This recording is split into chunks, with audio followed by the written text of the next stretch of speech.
Hello, I'm Pastor Dave McElwee, the pastor of New Life, a Global Methodist Church in State College.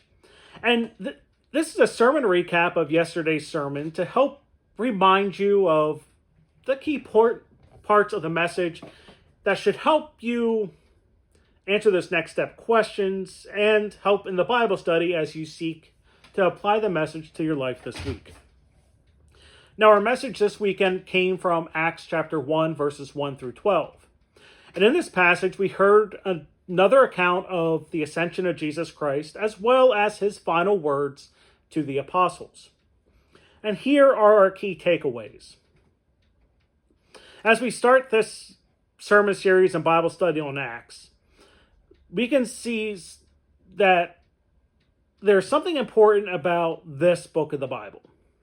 And that is the fact that the story of the gospel continues in Acts. Acts is written by the same author as the Gospel of Luke.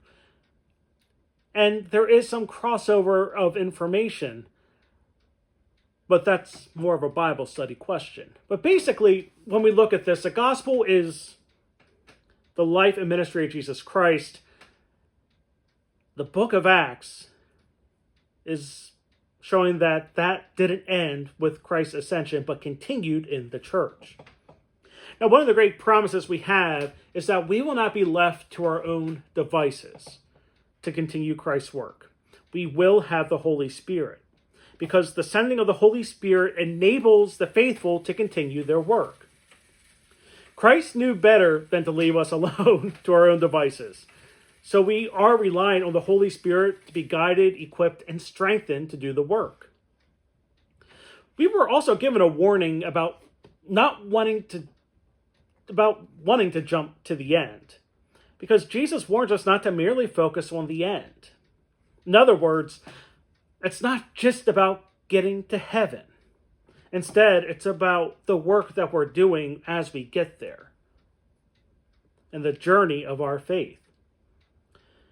And this is a reminder for the church that the church is not just focused on getting to heaven, but really on the earthly ministry that Jesus Christ gave to us.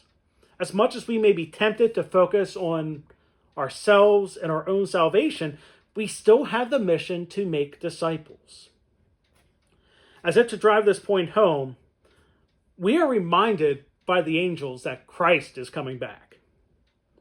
One way or another, we will come face to face with Christ, either at the end of time or at the end of our lives, where we need to be ready to answer for what we did, how we lived our faith, and how we fulfilled God's call on our lives. Which means we need to focus more than on how we get to heaven, but the work that we do in the here and now. So there's a recap of our message from this week. The sermon, if it's not already on YouTube, will be there shortly. But also the Bible study video is up. You can watch that in advance or watch it in your group. Or do what you need to do to engage in that study. But as a reminder, we worship at 10 a.m. on Sunday mornings at the Center Learning Community Charter School located at 2643 West College Avenue in State College. We stream the service on Facebook. We post things on both Facebook and YouTube. But until next time, I'm Pastor Dave, and I hope to see you in worship.